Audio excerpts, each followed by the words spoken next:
Espíritu Científico. Polo Ramírez, Francisco Aravena y el astrónomo José Gallardo exploran la condición humana en reveladoras conversaciones junto a sus invitados. Espíritu Científico, ciencia, existencia y más allá. Duna 89.7 FM y Duna.cl. Sonidos de tu mundo. Y primero fundaron en Santiago el Centro de Estudios Científicos, ¿no? Eso fue mucho antes de que se lo llevaran a el año 1983. 1983. Sí. Tiene que haber sido muy distinto hacer ciencia en ese minuto. Bueno, imagínate tú que estábamos en medio de la dictadura. Claro, claro. Y prácticamente no habían, la universidad estaba destruida, teníamos rectores militares. Claro. Y la verdad es que la llegada fue fantástica para nosotros desde el punto de vista de la suerte que tuvimos, porque estaba lleno de estudiantes que estaban como los pollitos, ¿no? Esperando, porque acuérdate que primero se fue la gente de izquierda, el 73, y después se fue la gente de derecha, porque los sueldos no alcanzaban ni para comer. Claro. Entonces las universidades quedaron vacías. Yo cuando llegué a la Facultad de Ciencia, yo creo que el año que yo llegué fue el único que publiqué un paper, un artículo, porque realmente la Universidad de Chile estaba destruida. O sea, fue sistemáticamente destruir la educación pública. Les damos la bienvenida, estamos conversando con el Premio Nacional de Ciencias Ramón Latorre, doctor en Ciencias de la Universidad de Chile. En el 2002 ganó el Premio Nacional de Ciencias Naturales, es director del Instituto Milenio del Centro Interdisciplinario de Neurociencias de Valparaíso, con un vasto currículum en Estados Unidos también. No sé si todavía, Ramón, pero hasta hace algunos años era el científico chileno más citado.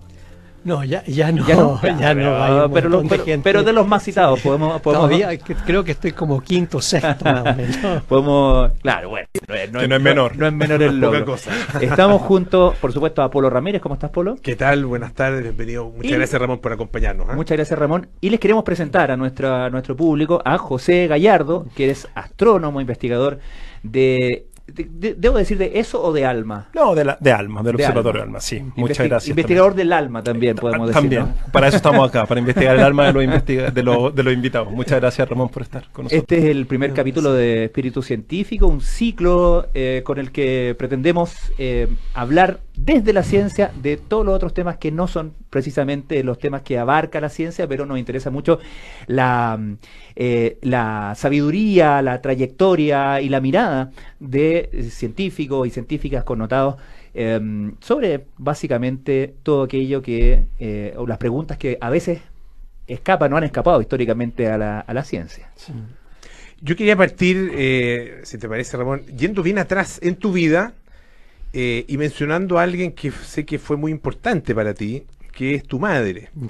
Y hace algún tiempo se hizo un programa de televisión, y de hecho, bueno, tuvimos nosotros también un ciclo que tenía que ver con eso, que se llamaba Mentes Brillantes, y Ramón, obviamente, como Premio Nacional de Ciencias Naturales del 2002, era uno de esos invitados. De esas mentes, exactamente. Y ahí aparecía justamente... No tan brillante, ¿eh? Bueno, tú decías al principio del programa que no era para nada brillante, pero yo creo que es una manera interesante y bueno, desafiante, digamos, de hacer una presentación. Pero quería hablar de tu madre. Ella, entiendo que hacía espiritismo. ¿Qué es algo como el espiritismo para un niño en primer lugar, pero después con el tiempo para esta mente científica que se va desarrollando? O sea, la historia es un poco larga, no sé si se van a aburrir, pero por favor. Mira, fundamentalmente era un escritor que escribió un libro que se llamaba Kundalini, me parece que era Delano Coque, puede ser, pero él no sé cómo identificó a mi mamá como una super medium. Y la historia es la siguiente, que yo me corté la mano izquierda muy feo y la mano quedó agarrotada porque me operaron mal, y Y mi mamá empezó a buscar a través del tiempo diferentes médicos que iban de decirle, mire, lo mejor es que le corte la mano al niño porque va a ser un desastre, ¿no, verdad? ¿Ya? Va a ser una incomodidad para él.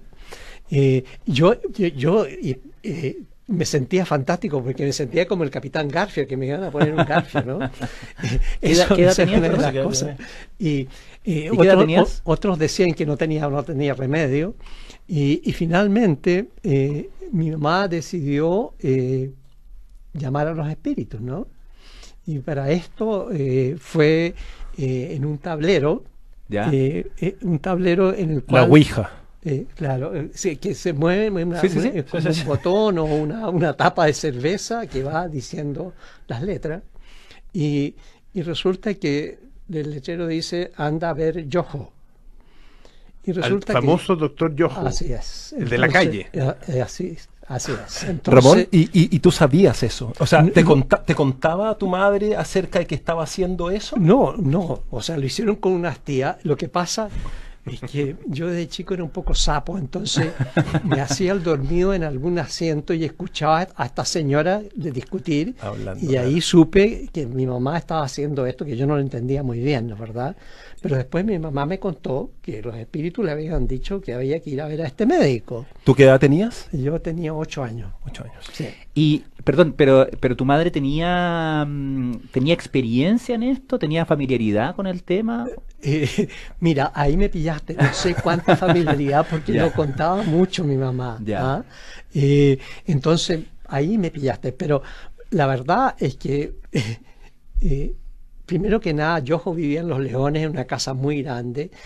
Los Leones, acuérdense, en esa época se fundó el golf. Este barrio se fundó en esa época. Así que recién se estaba moviendo todo.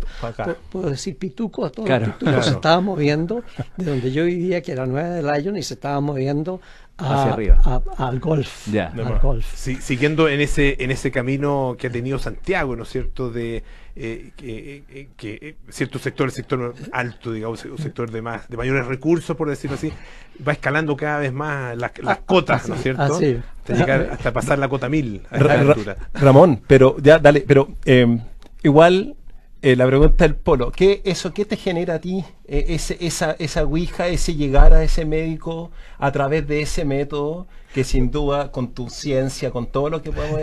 O sea, tú me dices mirándolo como en perspectiva mirándolo ahora ya, claro. y ahí también quizás. No, a mí la verdad es que me parece maravilloso. Yo creo que, o sea, voy a tener que ser muy franco, yo no creo en esas cosas, digamos, o sea, racionalmente no me puedo imaginar, digamos, que es una cosa real, digamos, que realmente mi mamá era un medio extraordinario.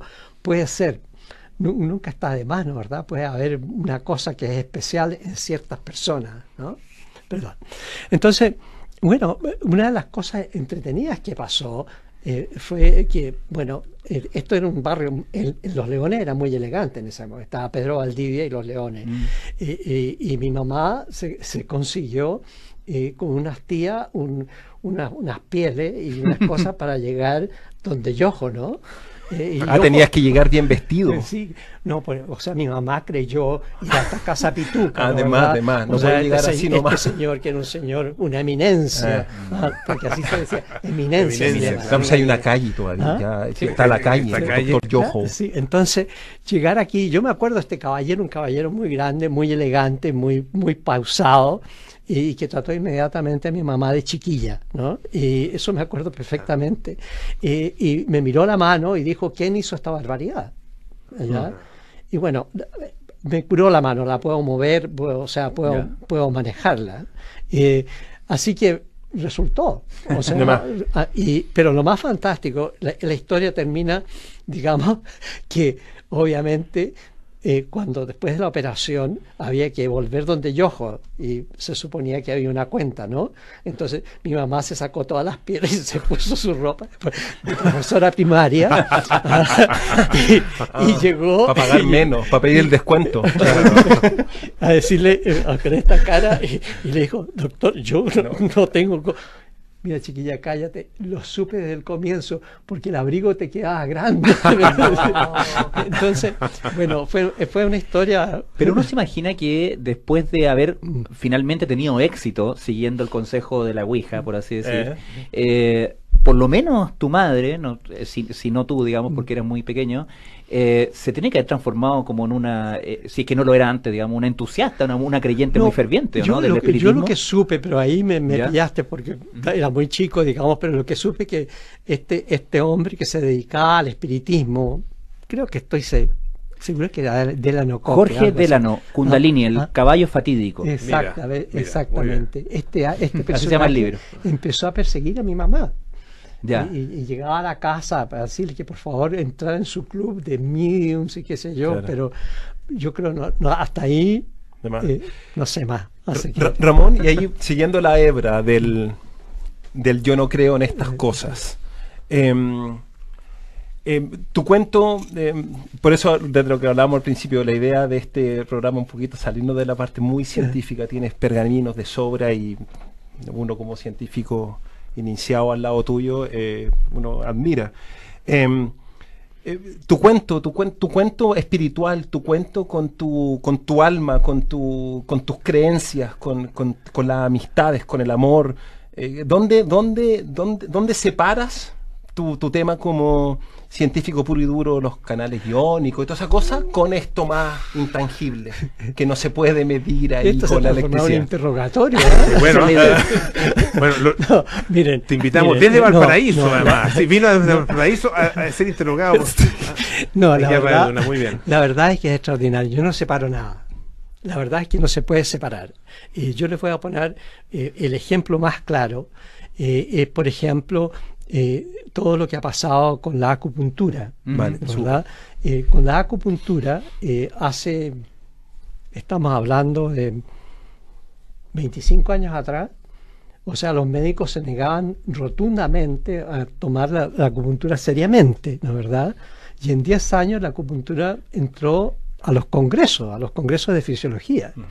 Entonces, yo creo que aquí hay un montón de cosas que uno podría llamar, yo creo que son mágicas, digamos, porque, o sea, cómo aparece el conocimiento, cómo se produce el conocimiento, no tenemos la más remota idea. Vale. Entonces, porque, o sea, si tú piensas, por ejemplo, en que hay una cantidad muy grande de descubrimientos sensacionales que han sido a través de los sueños. ¿Ya?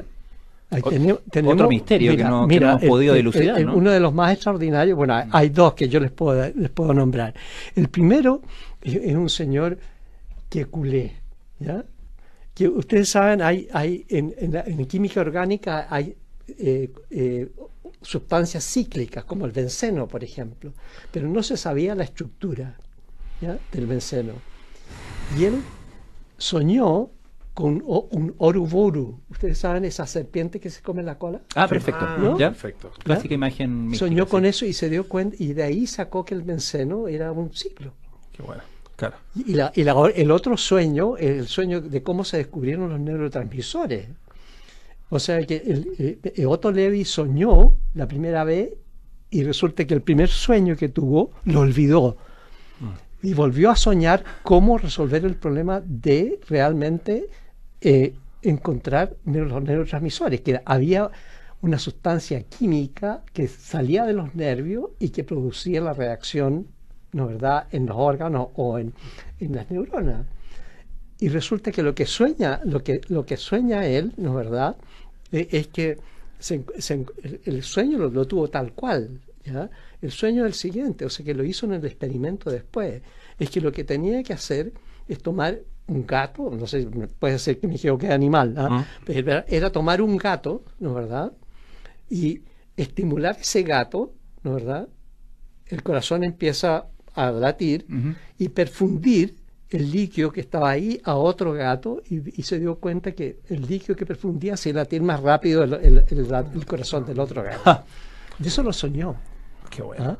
Increíble. Entonces dale, unes las cosas. Entonces, lo que pasa que yo creo, ¿no es verdad?, es que la cantidad de intuición y de cosas raras que pasan para los descubrimientos yo creo que todo eso es actualmente mágico, no lo entendemos. Vale. O sea, yo creo que, ¿por qué te aparece un pensamiento o un descubrimiento cuando vas en la micro, estás en la ducha o estás en, no sé, bueno, no vamos a entrar en más detalles.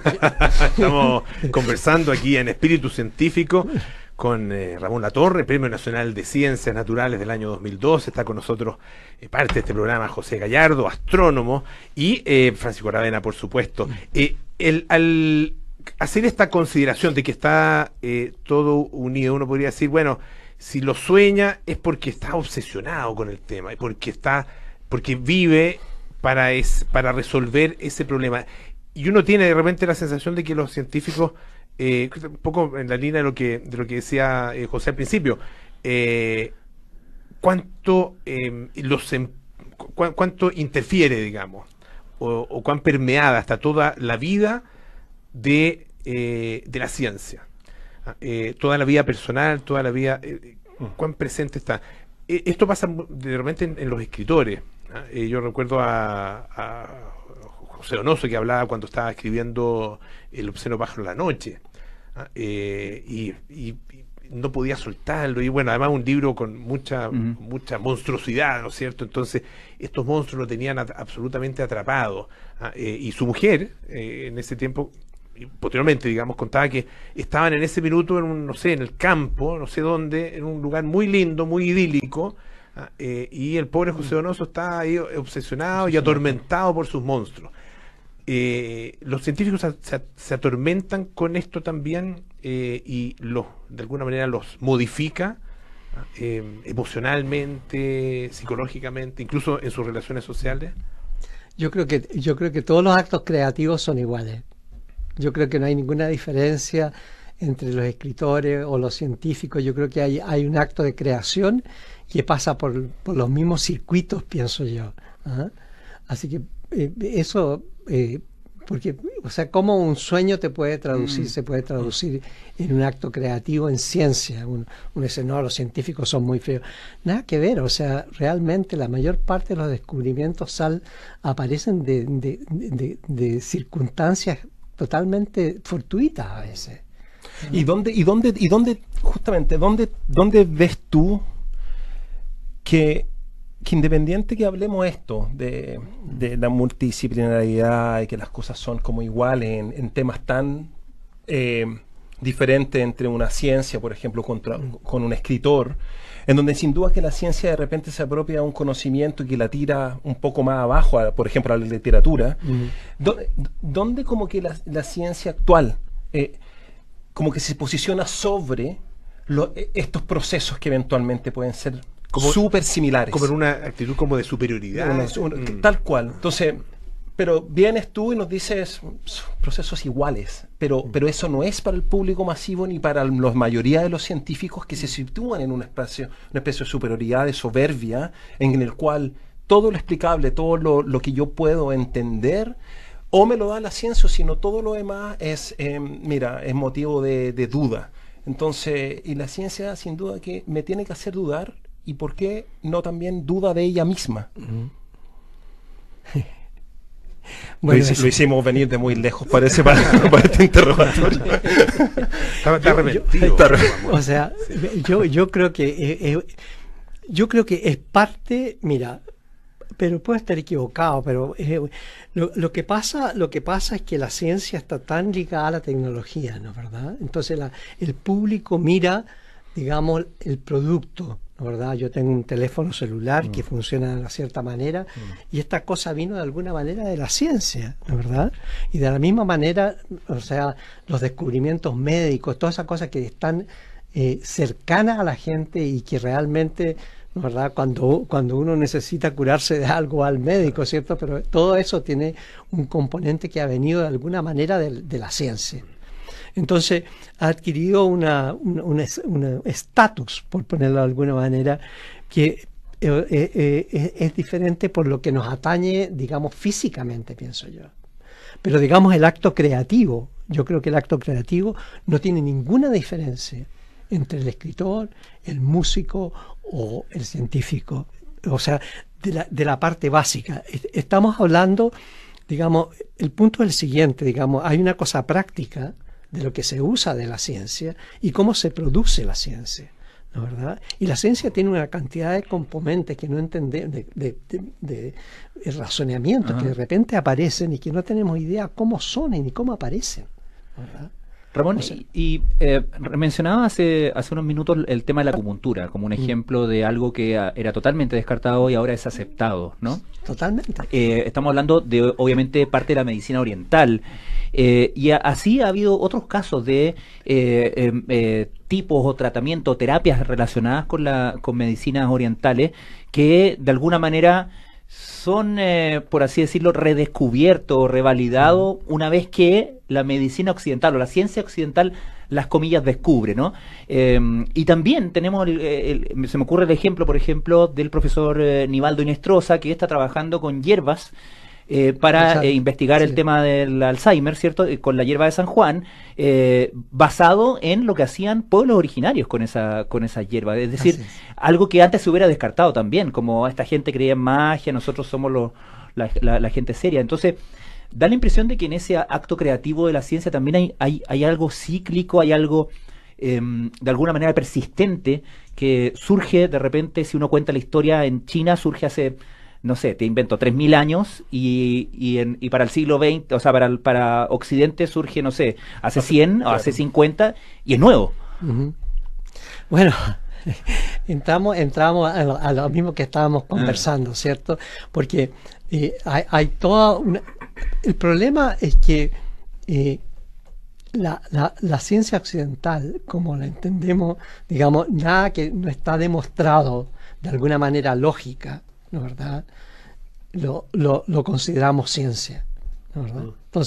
Entonces, hasta que no nosotros, digamos, los occidentales, son los que ponen el gold standard, ¿no, verdad? El estándar de oro de qué es lo que es verdad y qué es lo que no, y qué es lo que se aplica y qué es lo que no se aplica, ¿cierto?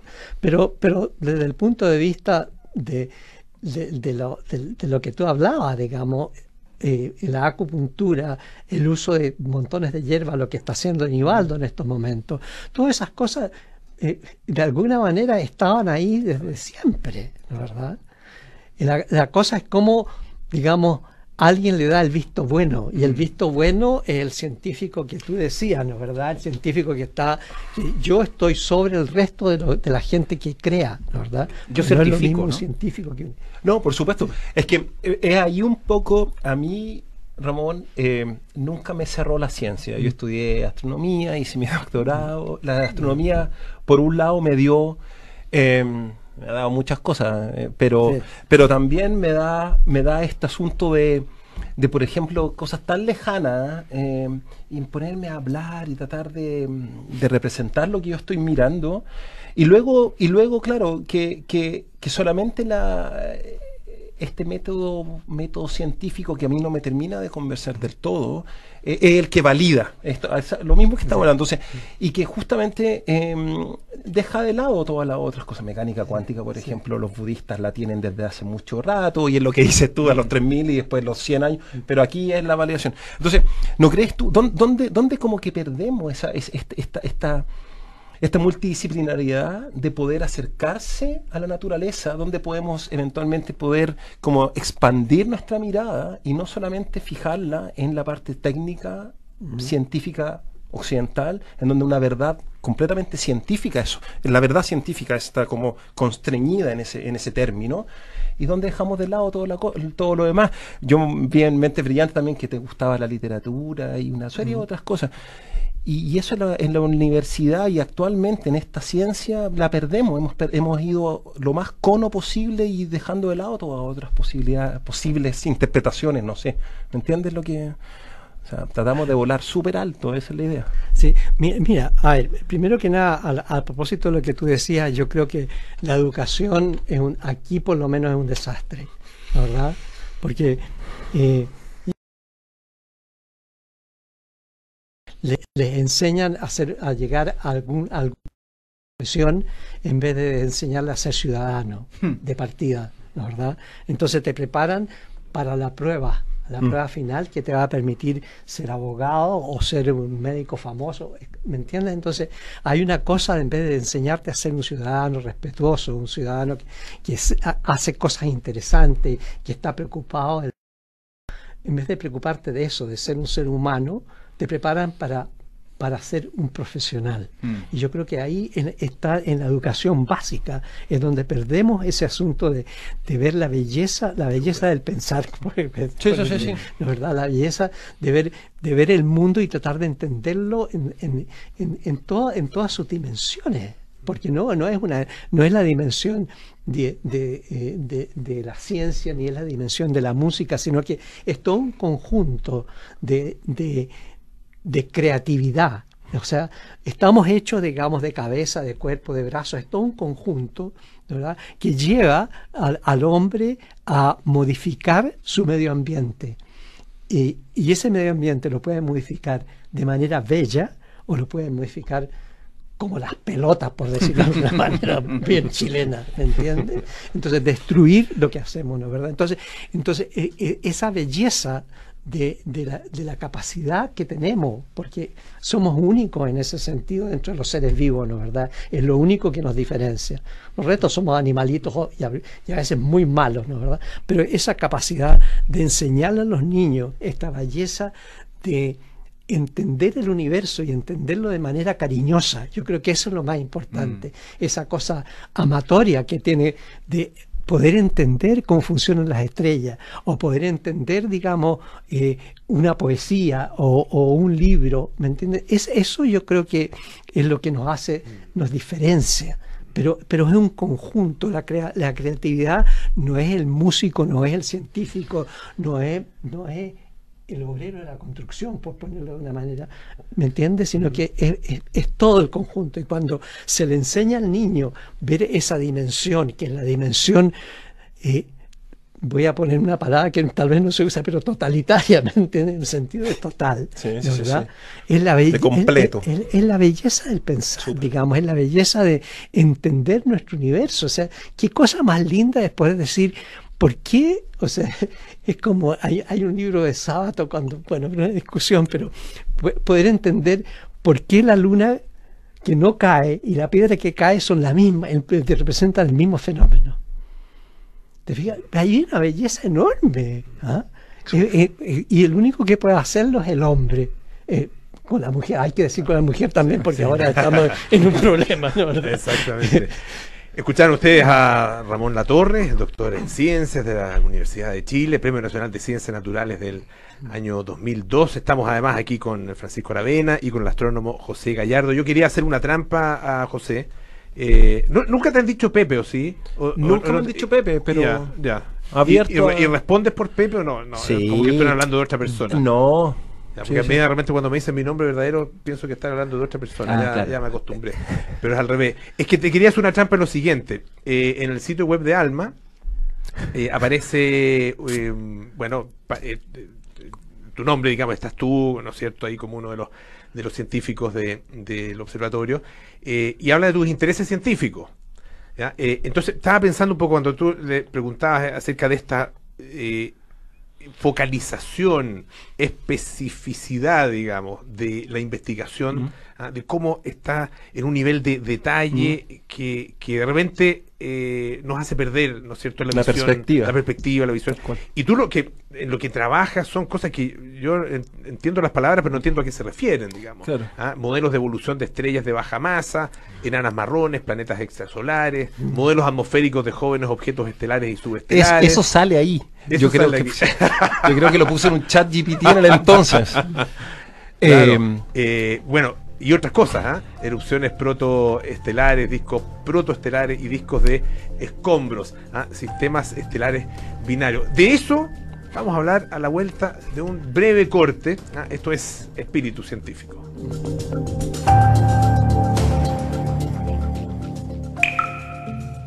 La mejor forma de predecir el futuro es crearlo. En Duna, el científico informático y precursor del tablet. Cada ciencia tiene su alma. Espíritu Científico en Duna 89.7 y Duna.cl. Seguimos en este primer capítulo de nuestro ciclo Espíritu Científico junto a Polo Ramírez, a José Gallardo, nuestro nuevo fichaje astrónomo y gran divulgador científico, y nuestro invitado de hoy, el Premio Nacional de Ciencias 2002, Ramón Latorre. Polo, tú estabas haciendo un emplazamiento a José Gallardo. Sí, erupciones protoestelares, discos de escombro. Ahora desconoce todo eso José Gallardo, pero eso es lo que dice que en la página web de ALMA, que son sus intereses científicos. No, a lo que voy, José, es que, claro, la mirada, la ciencia la ha ido haciendo cada vez más focalizada, más específica, ¿no es cierto? Mi pregunta es, ¿no es esa en realidad la única manera de poder al final dar respuestas que nos satisfagan? Porque uno podría tener una hipótesis sobre todas las cosas y filosofar. No es mala la palabra filosofar, porque le tengo respeto a la filosofía, pero tampoco puedo usar otra palabra en la que estaba pensando. Divagar, claro, sobre y tener algún tipo de reflexión y sacar conclusiones generales sobre el funcionamiento de las cosas, pero la manera en que realmente sabemos cómo funcionan es a través de esa mirada, ¿o no? Mira, a mí este cambio y un poco en el vuelco de la perspectiva y este no cierre que la ciencia me tiene aquí hablando un poco más hacia un lado más esotérico, llamémoslo como sea, pseudociencia, que también encuentro todos esos términos súper mal manipulados. Y en tanto lo que vivo en este momento, parte científica, parte humana, parte de todo, quizás la respuesta es que yo me focalicé en temas de la astronomía, en donde igual le tengo esta crítica. Creo que es lugares donde eventualmente, claro, me puedo acercar a esta verdad científica con este tecnicismo. Pero, por ejemplo, quizás nunca me gustó la cosmología, nunca me gustaron los agujeros negros, nunca me gustó el inicio del Big Bang, nunca me gustó hacia dónde va el universo, porque creo que ahí no tengo ningún tipo de respuesta y creo que me tengo que abrir a este nuevo perspectiva para poder tratar de entender.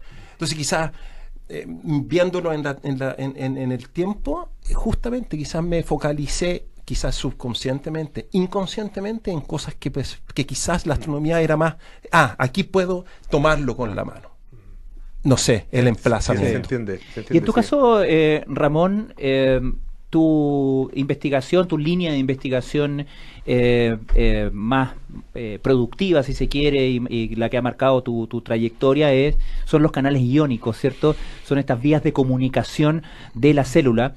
Y ha sido, es algo, digamos, que tú decías en el inicio del programa que la ciencia tiene creación y tiene un poco de magia, ¿no? Y se me ocurre que descubrir cómo una célula se comunica a través de mecanismos que no podemos observar, así como observamos la sangre fluir de un lado a otro, en algún momento puede parecer mágico, ¿no? De alguna manera el conocimiento científico avanza restándole terreno a la explicación mágica, ¿o no?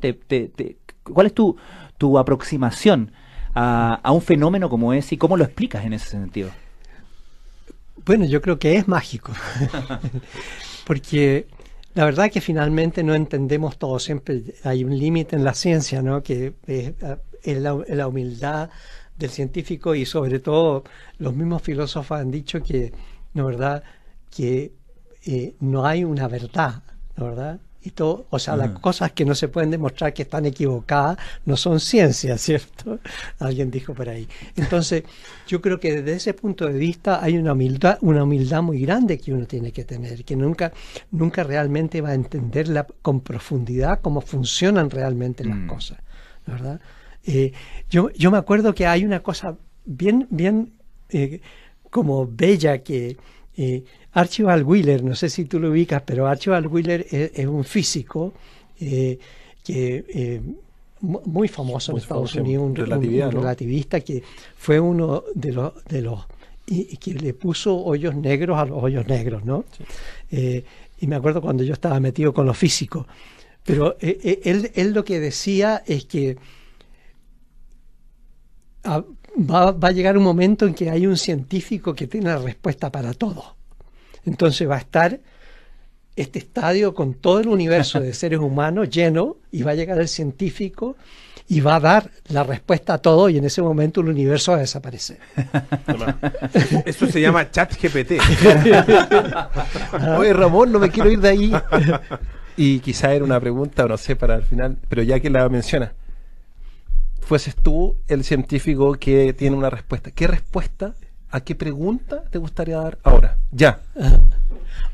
Ahora ya, en el sentido ya de ahora, en el momento preciso que estamos viendo. Mira, a mí realmente la respuesta que me gustaría realmente tener, sí, ¿no? Es en estos momentos decir cómo sentimos. O sea, cómo realmente podemos integrar todo lo que nos viene del mundo externo y entenderlo. Eso yo creo que es la respuesta que me gustaría tener, entenderla finalmente. Porque tú me preguntabas acerca de esto, de los canales de iones, porque en buenas cuentas lo que son estas proteínas que están insertas en la membrana son las puertas de la percepción, porque todos los estímulos que vienen de adentro y de afuera de alguna manera resultan en una señal eléctrica, ¿no es verdad? Y esa señal eléctrica que viene a través de estas proteínas, tú las estás entendiendo como música, las estás entendiendo como palabras, las estás entendiendo como dolor, y todas estas cosas vienen a través de estas proteínas que tenemos en la membrana. ¿Te fijas? Sí. Entonces, lo maravilloso, y esa es, digamos, la respuesta que uno quisiera tener, ¿cómo es posible, digamos, que toda la diversidad de estímulos que nos llegan del universo, ¿no, verdad?, en donde vivimos, se puede traer en cosas coherentes a través de estas proteínas que están metidas en la membrana? Es que una respuesta... Y que dan además una señal estereotipada, que es una señal eléctrica que viaja y es la misma señal, del mismo porte, lo único que cambia en frecuencia, y todavía eso no lo entendemos. Entonces, ¿cómo traducimos toda esta cantidad enorme de información que nos llega de afuera, digamos, con una señal tan estereotipada como es la transmisión eléctrica a través de los nervios? Ahora, una posibilidad de respuesta es, bueno, lo que pasa es que no está, el cómo sentimos no está en esa transmisión eléctrica a través de los nervios, está en otra cosa, en otra parte, en otra dimensión, por así decirlo. ¿Qué pasa con la exploración de esas miradas? ¿Te parece que son...? Bueno, perdón, obviamente que está en otra parte, pero esa otra parte no puede ser otra parte que el sistema nervioso, ¿cierto? Entonces, el problema es que no entendemos cómo el cerebro es capaz de integrar todas estas cosas y diferenciar que yo tengo un vaso en la mano o que te estoy mirando a ti. ¿Te fijas? Yo creo que eso es lo maravilloso. O sea, cómo esta máquina... pero primero que hay que entender, digamos, que tenemos más neuronas que estrellas en el universo, ¿no es verdad? Ya, esa es una hipótesis tuya, que yo creo que yo no puedo meter las manos. Vamos a echar a pelear al bioquímico con el... No, por lo menos con el astrónomo. Lo que te puedo asegurar es que tenemos más neuronas que estrellas en esta galaxia. En esta galaxia sí, ya. Ahí sí que estamos de acuerdo. Pero no me dejas exagerar, pues. O sea. Oye, pero Ramón, perdona, ahí en esto que hablas de los sentidos también te quiero llevar hacia los lados que me interesan.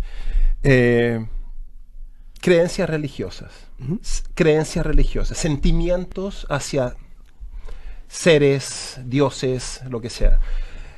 Dices del sistema nervioso, dijiste, tiene que ser el sistema nervioso. Personas ateas, personas full creyentes, ¿dónde está ahí el interrogatorio? ¿Qué crees tú que... ¿Dónde se juega ahí el cerebro, la conexión, la acción? Pero si yo respondo me excomulgan, pues. Bueno, que te excomulguen, si aquí estamos... No, mira, yo creo que todo está... O sea...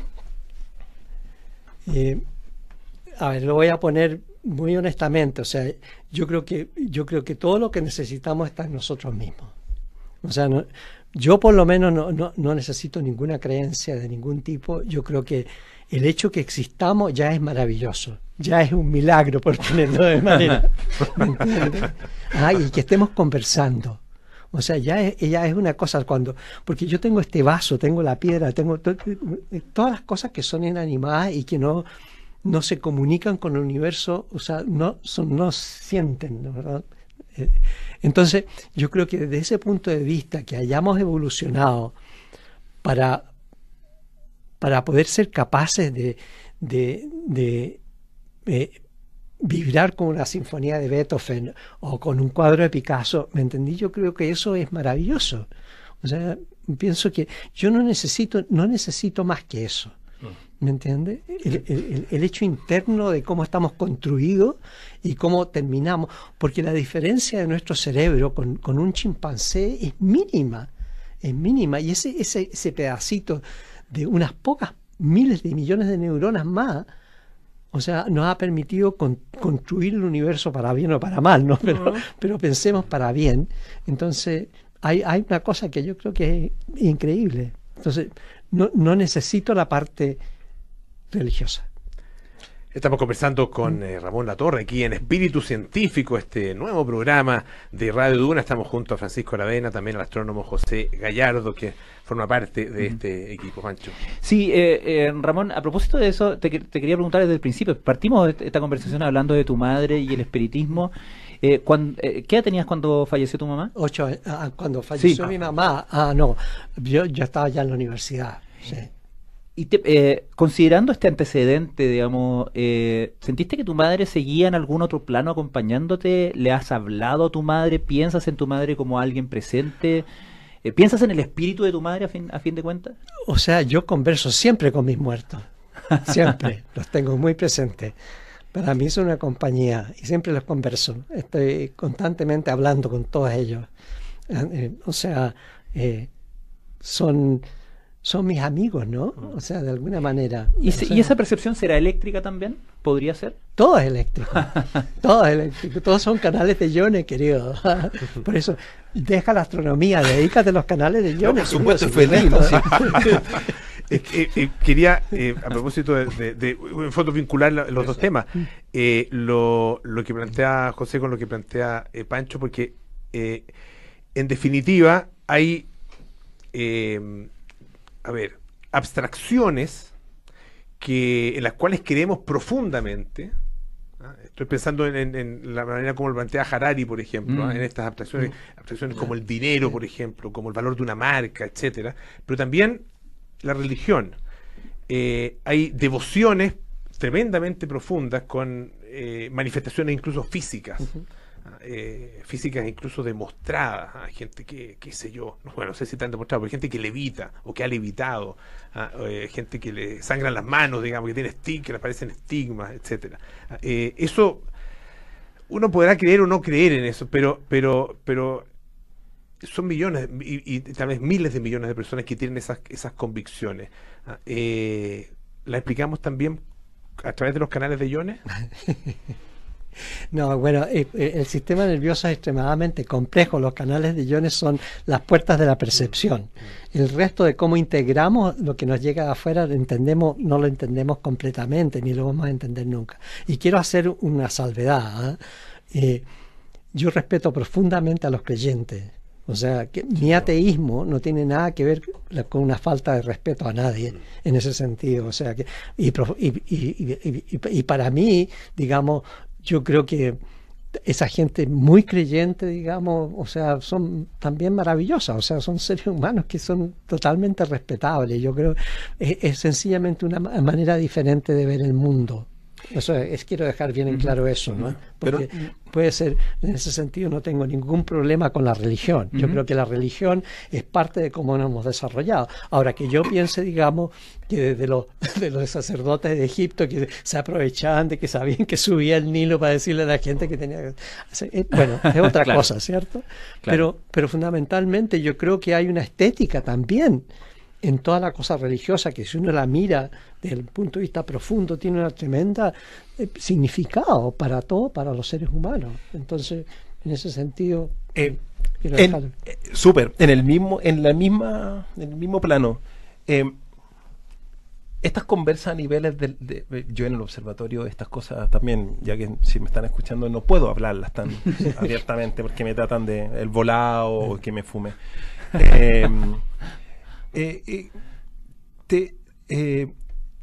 no sé si te hace falta o sientes que hay un vacío en la universidad.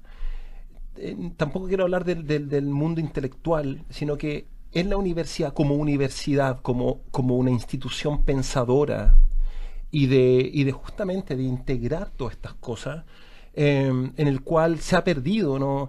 Yo estudié física en Facultad de Ciencias, de hecho yo te vi varias veces allá, y no podía hablar de religión, no podía hablar de cosas orientales, porque me trataban de loco, o sea, no, la ciencia es acá. Entonces, ¿cómo ves eso?